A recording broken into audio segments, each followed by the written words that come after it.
नमो अरिहन्ताणं नमो सिद्धाणं नमो वायुयाणं नमो वज्रायाणं नमो लोहे संवसारणं।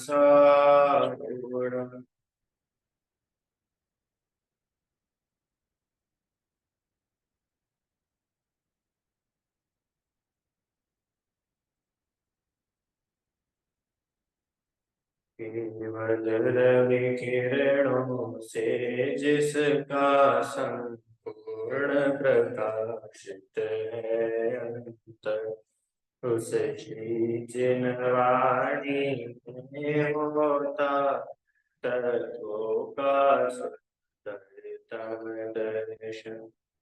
सदर्शन बोध चरण पथ पर अविरल जो बढ़ते हैं मुनिगण।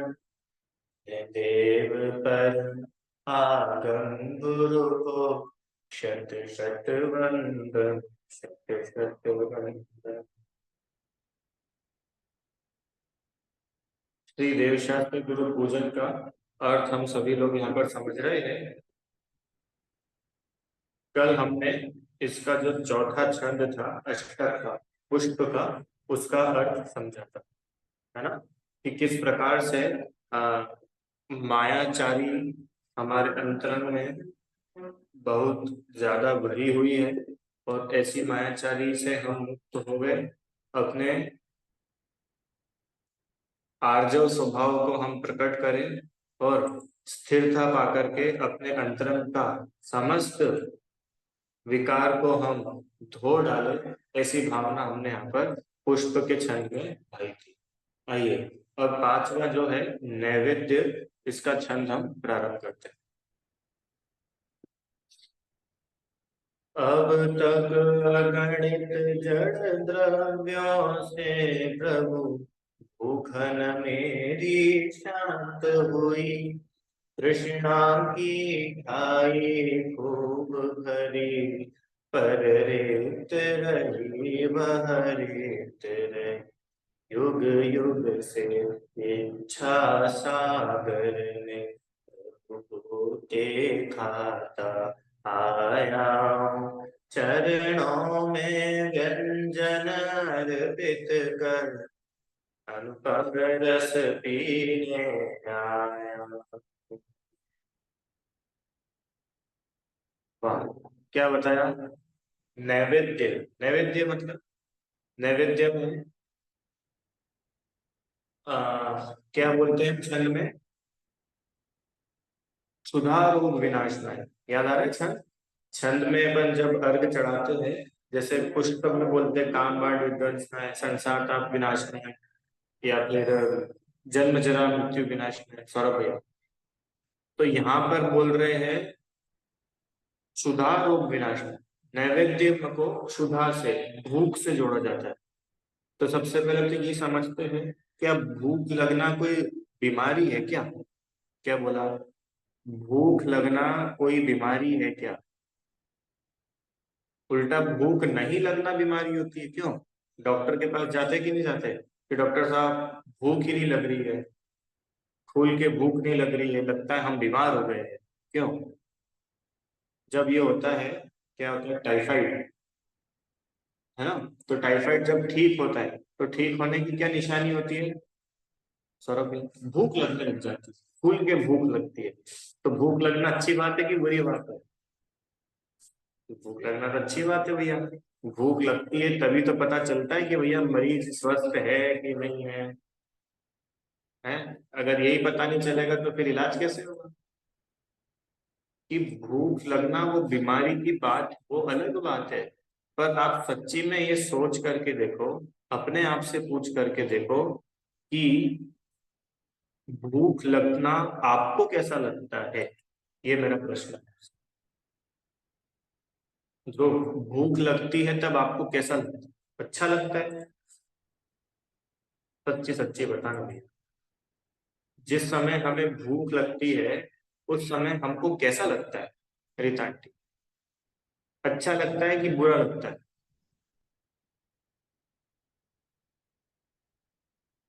कि बुरा लगता है ना। हाँ, कई कितनी बार ऐसा देखा कि नहीं देखा कि बहुत जरूरी काम कर रहे हैं, भोजन का समय हो गया, भूख भी लग रही है, तब काम छोड़ के जाना पड़ रहा है। तो ऐसा लगता है अरे यार, इससे अच्छा तो भूख ही नहीं लगती, तो टेंशन फ्री। अब पता है, सिर्फ एक भूख नाम के एलिमेंट को अपने जीवन से आप हटा करके देखिए, आपका जीवन कितना अलग हो जाएगा। ध्रुव, भूख मतलब तुम्हें कभी भी भूख नहीं लगेगी। इसका मतलब समझ लो तुम। अब तुमको पैसे नहीं कमाने हैं। क्यों? ये पैसे कमाते इसके लिए कि भैया घर में खाना लेके आएंगे, दाल सब्जी चावल रोटी अनाज फल फ्रूट ये लेकर के आएंगे कि नहीं आएंगे। और कैसे लेके आएंगे? फ्री में तो कोई देगा नहीं, तो उसके लिए कमाई करनी पड़ती है, पैसे कमाना पड़ते हैं। अच्छा, यही अकेला नहीं, इसके अलावा भी और क्या क्या रहता है कि जिस समय भूख लगती है उस समय दूसरी और चीज कुछ भी नहीं सुहाती है। अपन को खाना ही चाहिए, एनी हाउ कुछ ना कुछ खाने को चाहिए रहता है, तो वहां भी दुख होता है। और हम अब ये अपन ये सिद्ध कर रहे हैं कि भूख लगने में दुख है, भूख लगने में सुख नहीं है। उर्मिला आंटी क्या बोल रहे हैं? अच्छा, जिस समय भूख लगती है ना, उस समय अपने को शांति नहीं होती, उस समय अपन अशांत हो जाते हैं और फिर सोचते हैं अब कैसे भी करके कुछ ना कुछ खाओ। क्यों? ध्रुव, भूख लगती है तो फिर मन पसंद का ढूंढने जाता है। ये मुझे ये सब्जी पसंद नहीं आती है, मुझे तो ये पसंद आता है, और फिर वो बनाएगा तो अब राग द्वेष खड़ा हो। अगर भूख ही नहीं लगती तो राग द्वेष नहीं होता भोजन का। समझ में आ रहा है क्या? तो ये भूख रोग है, ये भूख लगना कोई अच्छी बात नहीं है, ऐसा बता रहा है। तो फिर तो बोल रहे कि इस भूख का नाश होना चाहिए, ऐसी भूख हमको नहीं चाहिए। आपको पता है हमारे भगवान होते हैं ना, भगवान को भूख ही नहीं लगती है। ध्रुव, भगवान को भूख नहीं लगती है। भगवान का एक गुण है, क्या गुण है? कि वे निर्दोष है। निर्दोष मतलब उनमें भूख नाम का कोई दोष नहीं है। भूख दोष अपन ने पढ़े थे ना, 18 दोष। जन्म, मरण, बुढ़ापा, भूख प्यास, ये सब दोष है। भगवान में ऐसे दोष नहीं होते, भगवान तो निर्दोष होते हैं। अनाया समझ में आ रहा है आपको? भूख लगना अच्छी बात है कि बुरी बात है? बुरी बात है। देखो, जिनको तो भोजन बना बनाया मिल जाता है उनकी तो छोड़ो, जिनको भोजन बनाना पड़ता है ना, एक बार उनसे पूछो कितना कष्ट है भोजन बनाने में। बनाए कि नहीं ध्रुव तुमने कभी भोजन घर में? कि नहीं, हम तो चले जाते हैं, थाली लगी मिल जाती है, बढ़िया राजा है अपन तो घर के, क्यों राजकुमार। पूछना मम्मी से, जिनको भोजन बनाना पड़ता है उनको कितने दुख होते हैं। सबकी पसंद का बनाओ, सबके टेस्ट के हिसाब से बनाओ, उतनी क्वांटिटी में बनाओ, ज्यादा नहीं बन जाए, कम ना पड़ जाए। सौरभ भैया, ये सब भूख, भूख होने के दुख बता रहा हूँ मैं। घी ज्यादा ना डल जाए, और घी बहुत महंगा हो गया है, क्यों? और उसने घी ढोल दिया तो फिर गुस्सा आएगा। अभी ये सब चल लगाते जाना अपने हिसाब से। बाजार से खरीद के लाए और सब्जी अंदर से खराब निकल गई, अब बताओ दुख होता है कि नहीं होता?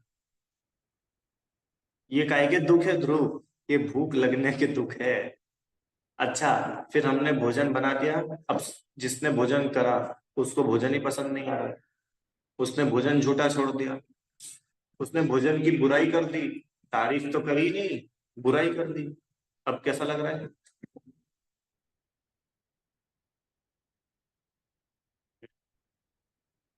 अच्छा, भूख को पूरी करने के लिए हिंसा करता है, झूठ भी बोलता है, कभी कभी चोरी भी करता। आपको पता है चोर होते हैं ना, चोर भिखारी वगैरह रहते हैं या ऐसे रहते हैं जिनके पास में कुछ भी नहीं है, अब भूख लग रही है भयंकर, क्या करते हैं? चोरी करके पेट भरते हैं। चोरी करना पड़ती है पेट भरने के लिए, पाप करना पड़ता है। तो ये भूख सही मायने में रखने लायक जैसी कोई चीज नहीं है।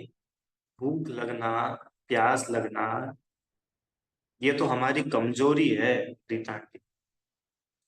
भूख प्यास, भोजन, रोटी सब्जी दाल चावल, इसकी जरूरत आत्मा को है कि शरीर को है? बोलो। सिद्ध भगवान क्या खाते होंगे? अष्टमी को तो हरी नहीं खाते होंगे, क्यों? सिद्ध भगवान ऊपर अभी अष्टमी के दिन हरी नहीं लेते होंगे। और बाकी 10 लक्षण में भी एक टाइम लेते होंगे। अरे शरीर ही नहीं है, तुम खाने की बात कर रहे हो। क्यों ध्रुव? सिद्ध भगवान मर्यादा वाला भोजन लेते हैं कि बिना छने पानी का भोजन लेते हैं? कि छने और बिना छने की तो बात ही नहीं है। क्यों? कि शरीर ही नहीं है। और जब शरीर ही नहीं है तो भूख प्यास का तो कुछ क्वेश्चन ही खड़ा नहीं होता है। नीरल, समझ में आ रहा है आपको?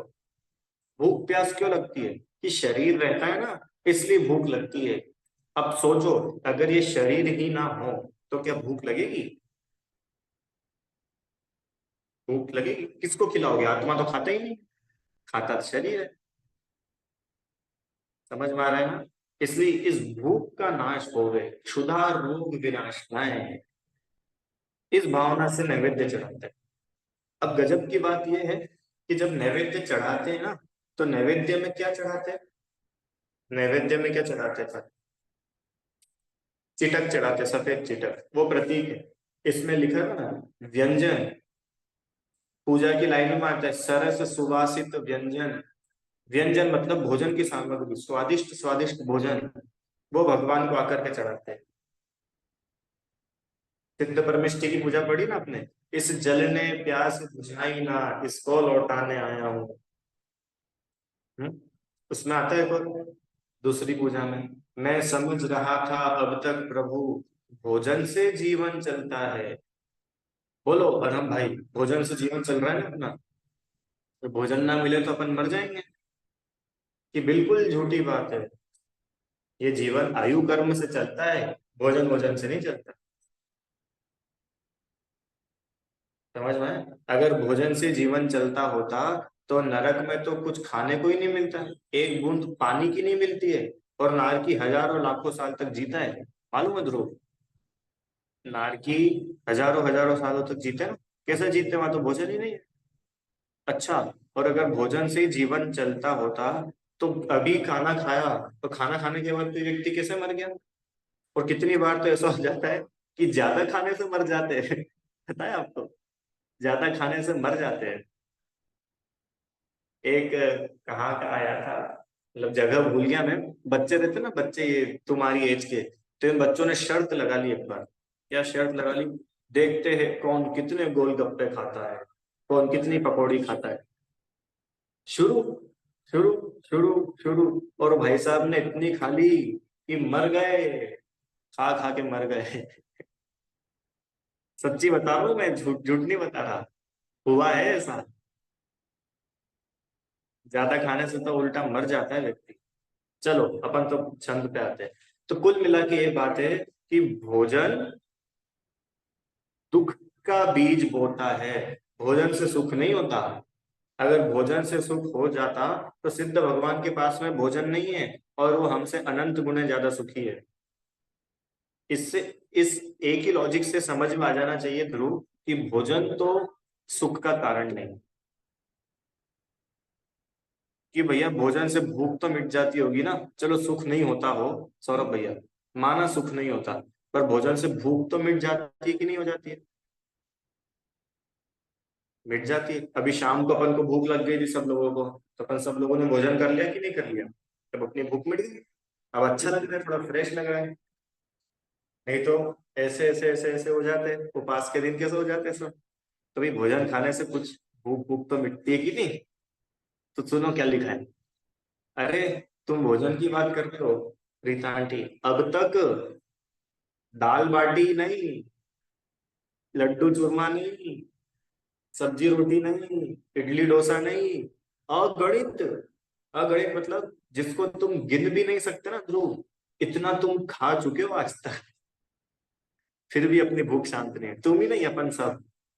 चलो अंदाजा लगाओ, अभी पिछले जन्मों की बात छोड़ो, इस जन्म में आपने कितनी रोटी खाई है ध्रुव?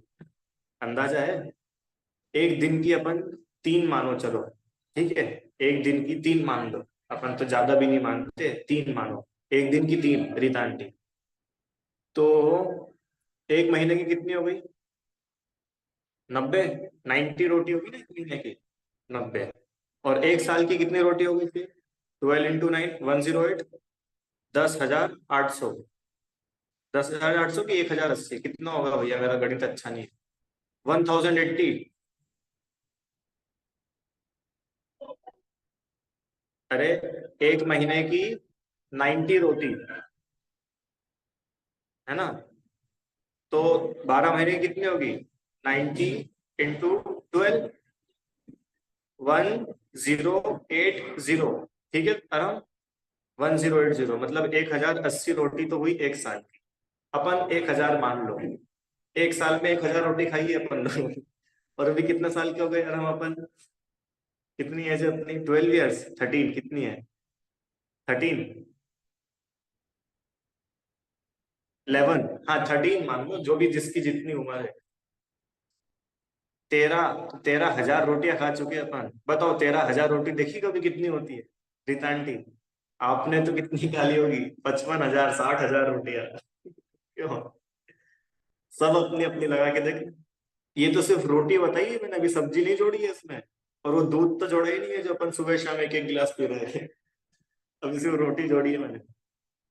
सुनना भैया सब लोग, ध्रुव। और ये तो सिर्फ रोटी की बात है, कभी कभी तो छोले टिकिया भी खाते हैं, कभी कभी तो पूड़ी भी खाते हैं, खीर भी खाते हैं। वो तो अपन ने जोड़ा ही नहीं है। अभी तो सिर्फ अपन अकेली रोटी की बात करें। कोई ड्राई फ्रूट नहीं, कोई फ्रूट्स नहीं, दूध नहीं, पानी नहीं, कुछ नहीं, सिर्फ रोटी। तो बचपन से लेके आज तक अपन 10-10 हजार से ज्यादा रोटियां खा चुके हैं। इसी जीवन की बता रहा हूँ, पिछले जीवन की नहीं, किस लाइफ की। फिर मुझे बताओ, इतना खाने के बाद भी क्या भूख शांत हो गई? क्या भूख मिट गई? इससे ये समझ में आता है कि भूख मिटाने का उपाय नहीं, भूख मिटाने का सच्चा उपाय भोजन करना नहीं है। अगर भोजन करना भूख मिटाने का सच्चा उपाय होता, तो भैया हजारों लाखों रोटियां एक व्यक्ति खा लेता है, उसकी तो भूख मिटती नहीं है। समझ में आया क्या? जड़ द्रव्य, जड़ द्रव्य मतलब ये जो भोजन अपन करते हैं ना, ये जड़ अजीब है। तो ऐसे जड़ द्रव्यों को हमने खाया, कितनी बार खाया? अगणित, अनगिनत बार ध्रुव, अनगिनत बार। इस जन्म में तो खाया ही खाया, पिछले जन्मों में भी तो खाया है कि नहीं खाया? कोई हमेशा ही थोड़ी नरक में रहे, नरक में तो चलो नहीं खाया मान सकते, बाकी तीन गतियों में तो खूब खाया। मनुष्य गति में खूब खाया, तेज गति में खूब खाया, स्वर्ग में तो बिना मांगे ही पेट भर गया। क्यों?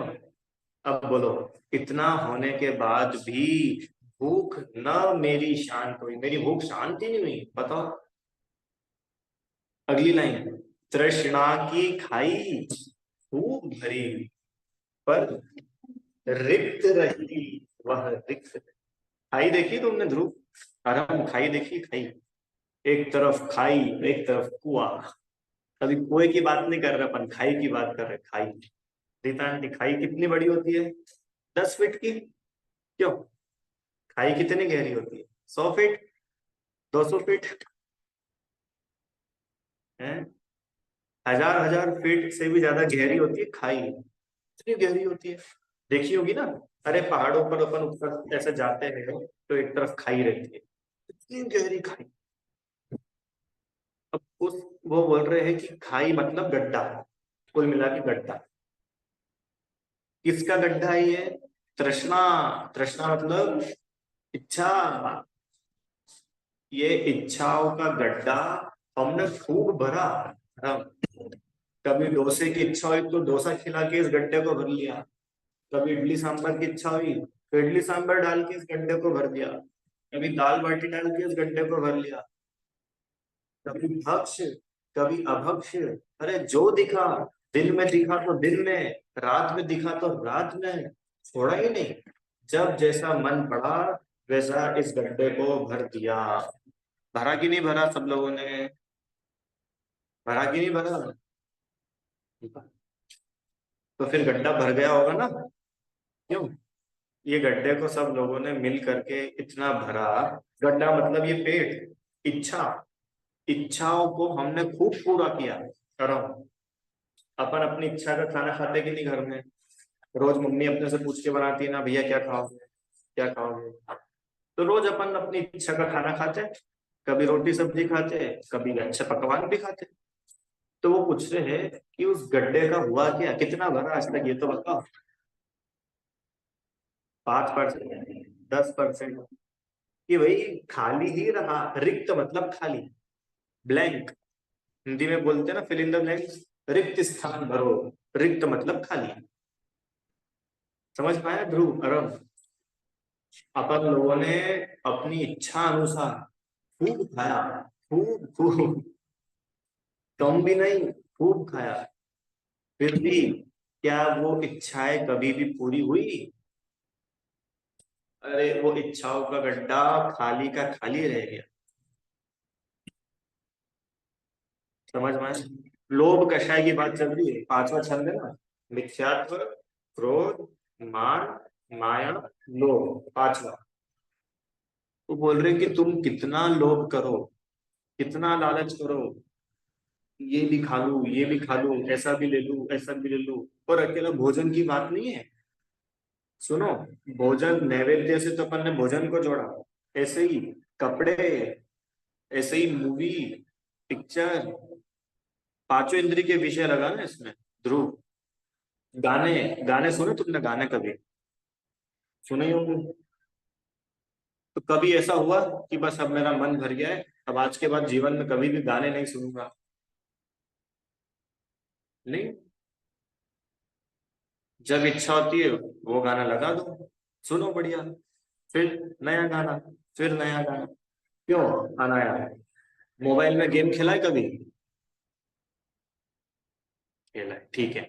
तो मोबाइल में गेम खेला, तो आज तक ऐसा हुआ तुम्हारे साथ कि मम्मी आज तो मेरा मन भर गया, ये लो मैं अपने हाथों से आपको मोबाइल वापस करती हूँ? क्यों? कितनी बार हुआ ऐसा? कितनी बार हुआ कि आज तो मम्मी मैंने खूब गेम खेल लिया मोबाइल में, मेरा मन भर चुका है, और ये लो मैं अपने हाथों से आपका मोबाइल आपको वापिस? कभी नहीं। अरे मम्मी को छीनना पड़ता है, लेना पड़ता है, डांटना पड़ता है, तो भी अपन वापिस नहीं करते। तो बोल रहे तुमने बचपन से लेके आज तक इतने सारे मोबाइल में गेम खेल लिए रीता आंटी, तो भी मोबाइल में गेम खेलने की इच्छा कहाँ पूरी हुई? वो तो बढ़ती गई और बढ़ती गई। क्यों ध्रुव? रील देखते ना, रील, यूट्यूब पे शॉर्ट्स देखते, तो बताओ कब पूरी हो जाती इच्छा? क्या नाम? एक के बाद एक के बाद एक के बाद एक के, चलते ही रहते। तो ये पांचों इंद्रियों में लगा ना, इनका कभी भी कोई एंड पॉइंट नहीं आता। आ जाए तो आप बताना मुझे, रीता आंटी, आए क्या कभी, बताओ, आता है कभी? इन चीजों का कभी एंड पॉइंट आता है, एंड पॉइंट? कि भैया अब तो बहुत हो चुका, बस अब हमको कुछ भी ये सब चीजें नहीं देखनी, नहीं चलानी, नहीं खानी, नहीं सुननी, नहीं देखना। नहीं आए। 70 साल के हो जाएंगे, 80 साल के हो जाएंगे, 90 साल के हो जाएंगे, उसके बाद भी इच्छा वैसी वैसी की वैसी बनी है। अभी भी शादियों में जाना है, अभी भी बारातों में जाना है, अभी भी घूमने फिरने जाना है। इसका मतलब इच्छा बहुत, इच्छाओं का गड्ढा इतना गहरा है कि भरते जाओ तो भी भर नहीं रहा है। अपन लोगों ने भरी कि नहीं, कब भरी अपनी इच्छा है? तो बोल रहे युग युग से इच्छा सागर में प्रभु गोते खाता आया हूँ। सागर देखा है, समुद्र, ओशन, उसमें गोता लगाते, गोता, गोताखोर। समुद्र देखो, एक तो होती है स्विमिंग पूल की डुबकी, ठीक है, एक होती है तालाब की डुबकी, एक होती है नदी की डुबकी, और एक होती है समुद्र की डुबकी। रीता आंटी, सब इन सब डुबकियों में क्या अंतर है? ये बहुत अंतर है। स्विमिंग पूल की डुबकी तो जरा सी है, क्यों? थोड़ा सा यूं करो और न्यू करो और बाहर आ गए। क्यों ध्रुव? और समुद्र की डुबकी, समुद्र में कितना गहरा जा सकते हो आप बताओ। डुबकी मतलब कितना नीचे तक जा सकते हो भाई। स्विमिंग पूल में तो इतना ही पानी, 3 फीट 4 फीट 5 फीट। 5 फीट से ज्यादा तो नहीं जा पाओगे, वहां तो नीचे पानी ही नहीं है। अच्छा तालाब, कि तालाब भी ज्यादा गहरा नहीं है, नदी भी इतनी गहरी नहीं है। और समुद्र, समुद्र कितना गहरा है कि भाई समुद्र की गहराई तो कोई नहीं नाप सका। क्यों, इतना गहरा समुद्र। तो ऐसे इच्छाओं के समुद्र में हम और आप डुबकी लगाते हुए आ रहे हैं। कब से आराम, 2-3 साल हो गए अपने को इच्छाओं के समुद्र में डुबकी लगाते हुए। ध्रुव, 10 साल, 100 साल, कि युग युग, युग बीत गए युग। युग मतलब क्या होता है? युग मतलब शायद 100 साल का एक पीरियड युग कहलाता है क्या? मुझे पता नहीं है। नहीं वो तो शताब्दी बोलते हैं, युग किसको बोलते हैं? युग मतलब किसी टाइम पीरियड को बोलते हैं ना युग। देखो एक मिनट में देख ही लेते हैं ना। युग का अर्थ, चलो, युग मतलब एरा। ये तो एरा थे तो हमको भी मालूम है, इंग्लिश बता दिया इसने। चलो छोड़ो जो भी है। युग मतलब बहुत लंबा समय। अरे अभी टेक्नोलॉजी का युग चल रहा है। इसको ऐसा लिखते हैं, युग।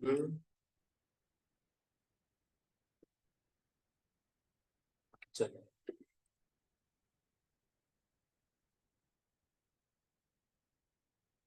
नहीं आया इस बार, कोई बात नहीं। गूगल तो ऐसा ही है भैया। गूगल में सब आ जाता तो गूगल केवल ज्ञानी नहीं हो जाता। छोड़ो। तो युग मतलब बहुत लंबा समय। और युग युग मतलब बहुत बहुत लंबे समय तक हमने इच्छाओं के समुद्र में डुबकी लगाई, डुबकी लगाई, डुबकी लगाई। तो अपने हाथ में कुछ तो आया होगा। रीता आंटी, आपको पता है गोताखोर समुद्र में डुबकी लगाता है, बहुत बार डुबकियां लगाता है। और कभी एक आध बार उसके हाथ में रत्न आ जाता है। क्या बोलते हैं उसको, सीप, सीप आ जाता है। हाँ ठीक है ना। वो आ जाता है ना उसके अंदर, वो रत्न रहते हैं, सीप रहते हैं, सीप उसमें रत्न रहते हैं। तो गोताखोर को भी वो कभी ना कभी तो मिल जाता है। पर अपनी स्थिति तो इतनी खतरनाक है कि युगों युगों से इच्छाओं के समुद्र में गोते खा के आ रहे हैं, फिर भी हाथ में क्या है? खाली, कुछ भी नहीं। इसलिए, इसलिए ये जितना भी व्यंजन थे, जितने भी पकवान हैं, जितने भी सरस रसीले स्वादिष्ट अच्छे बढ़िया मधुर मीठे दिखने वाले, स्वाद में आने वाले जो व्यंजन हैं, मैं इन सबको अब आपके चरणों में अर्पित कर रहा हूं, छोड़ रहा हूं। मुझे ये सब चीजें नहीं चाहिए। मुझे तो क्या चाहिए? अनुपम रस पीने आया हूँ। ध्रुव, अनुपम रस मतलब कि अब तो ऐसा कुछ रस पीना है, तो ऐसी कुछ एक चीज चखनी है जिसकी कोई उपमा ना हो, जो अनुपम हो। तो ये क्या होता होगा अनुपम रस? गन्ने का रस? क्यों, अनुपम रस क्या है? गन्ने का रस, आम का रस, ऑप्शन है आपकी कंप्यूटर स्क्रीन पर। गन्ने का रस, आम का रस, बोलो करेले का रस। ये अनुपम रस क्या है बोलो? व्हाट इज अनुपम रस? चलो बस इसका उत्तर दे दो जल्दी से। उन्होंने बोला ना कि अब ये सारे के सारे व्यंजन तो मैं छोड़ना आया, क्योंकि इन व्यंजनों से तो मेरी भूख शांत भी नहीं हुई, ना मेरी इच्छाएं कभी पूरी हो सके। तो भगवान, अब मैं आपके पास में इन सबको छोड़कर कोई अनुपम रस पीने के लिए आया हूँ। तो वो अनुपम रस क्या है, ये मेरा क्वेश्चन है। लौकी का रस है? काय का रस है? बोलो, बोलो रंग भैया। भैया जी सम्यक्त्व रूपी रस। ठीक है, सम्यक तो, अच्छा, रीता आंटी बताइए। बताइए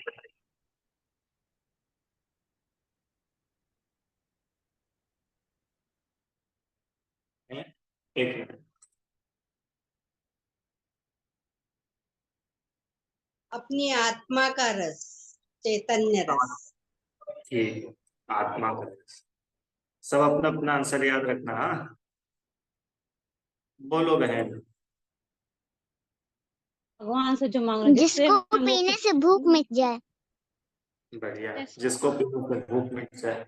चलो, और किसी को कोई रस डिस्कवर करना है आज? बोलो भाई। नहीं? ठीक है, कितने लोग?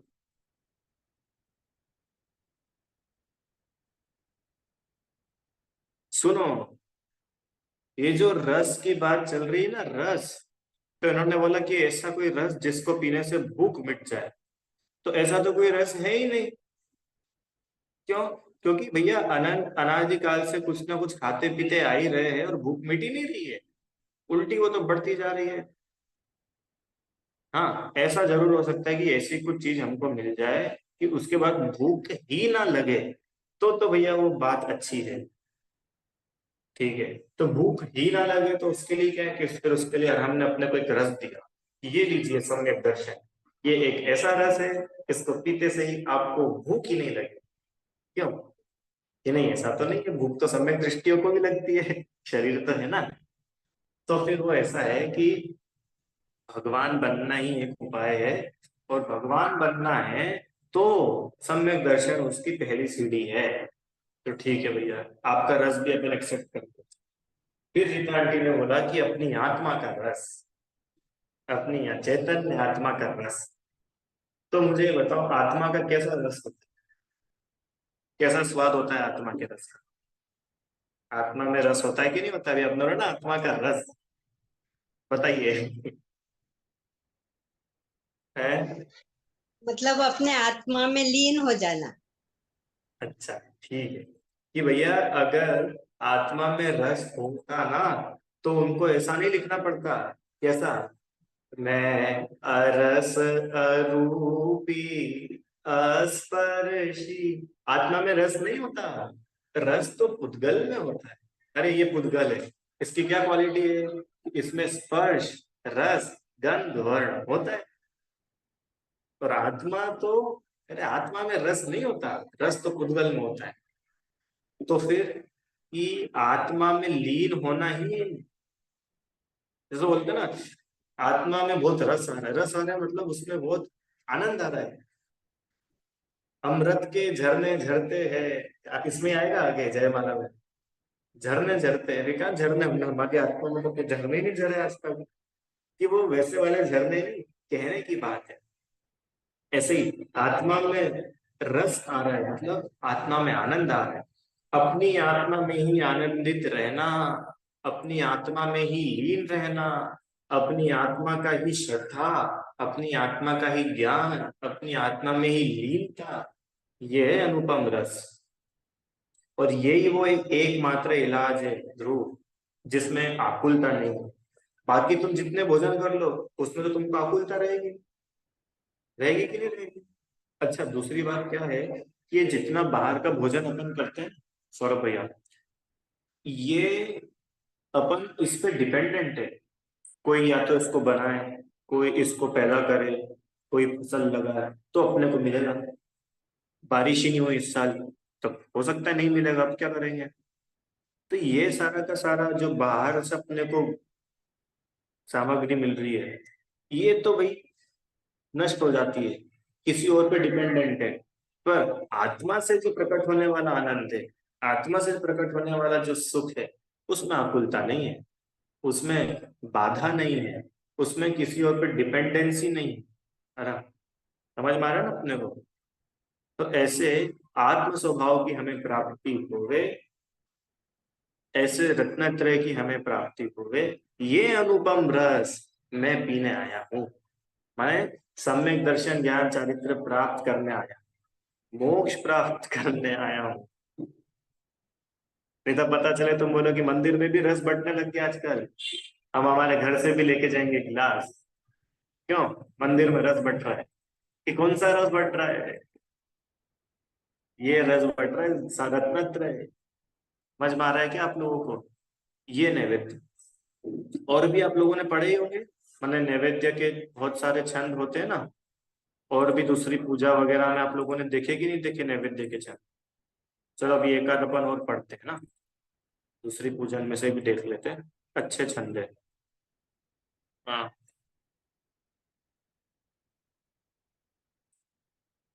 जिनेन्द्र रचना में देखते हैं।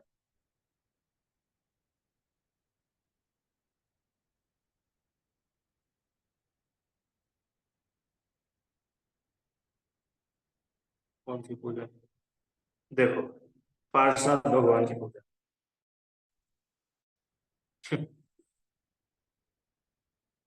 दूसरी पूजा देखे चलो आप, जो रेगुलर पूजा करते हैं ना उनमें से पढ़। नंदीश्वर देव, ठीक है, नंदीश्वर देव की पूजा सभी ने करी है। देखो क्या लिखा है, नेवज इंद्रिय बलकार सो तुमने छूरा, चरु तुमडिग सो है सार, अचरज है पूर। नेवज, नेवज मतलब नैवेद्य। अरे ये तो इंद्रियों को बल देता है, आत्मा में तो प्रवेश तक नहीं करता, और तुमने तो इन इंद्रियों को ही चूर दिया। क्यों? ये भोजन करने से जिस शरीर की पुष्टि होती है, भगवान ने तो उस शरीर को भी खत्म कर दिया, उस शरीर को भी छोड़ दिया। तो अब ऐसा भोजन किस काम का कि जो हमारे आत्मा के लिए फायदे का हो नहीं, और अकेला शरीर का ही फायदा करे। समझ में आया? देखो 10 लक्षण पूजा अभी आने वाले ना, 10 लक्षण। नेवज विविध निहार, उत्तम षडरस संजुगत, भव आताप निवार, 10 लक्षण पूजो सर। नेवज विविध निहार, उत्तम षडरस संजुगत, उत्तम से उत्तम भोजन, 6 रस मिले हुए, बढ़िया घी, शक्कर, नमक, तेल है, अच्छे से अच्छा स्वादिष्ट भोजन सब करा, पर बहुत प्रकार का भोजन भी करा, और वो सब भी क्या हो गया? निहार। निहार मतलब समझते हो? निहार माने निकल गया। इधर खाया और सुबह निकल गया, निकल गया वो तो। तुम कितना ही अच्छे से अच्छा खा लो, वो कोई रहेगा क्या अंदर? संभाल के रख सकते हो क्या उन्होंने? कि नहीं देखो, आज तो मैंने बहुत दिन के बाद में खीर खाई है, अभी खीर को मैं संभाल के रखूंगा अपने पेट में, है कि नहीं? वो तो गया। सारी पूजा एक से एक, कि देखो ये सिमंदर भगवान की पूजा, ठीक है। अरे आप देखना, मतलब सब पूजनों में मेरा तो ये कहने का तात्पर्य है कि अपने को इसका भाव समझ में आया ना। अब हर पूजा में से अपने को समझ में आना चाहिए कि पंचेंद्रिय के विषय भोग निरर्थक है। ये जितना भोजन हम कर रहे हैं ना, देखो भोजन भले ही होगा, अब आप बोलोगे सर ये आपने बता दिया तो अब सब खाना खाना छोड़ देंगे। खाना खाना छोड़ दोगे तो आत्महत्या हो जाएगी। फिर क्या करें? कि भोजन करना छोड़ने से पहले भोजन में सुख होता है, ऐसी बुद्धि को छोड़ने की जरूरत है। ये भोजन में कर तो रहा हूं, पर मैं इससे सुखी नहीं होने वाला। सुखी तो आत्मा के आश्रय से ही होगा, ये जड़ द्रव्यों से नहीं होगा, ठीक है। ऐसा चरणों में व्यंजन अर्पित मतलब कि पूजा करना है ना, तो मतलब हमने आपके चरणों में अर्पित किया, ऐसा नहीं कि उठा के भगवान के पैरों में जाके रख दिया, वहां हमने चढ़ाया है। यही उसका आशय है कि भाई हमने भगवान को समर्पित किया, ठीक है। चलिए, जिनवाणी स्तुति। मिथ्यातम नाश वे को, ज्ञान के प्रकाश वे को, आप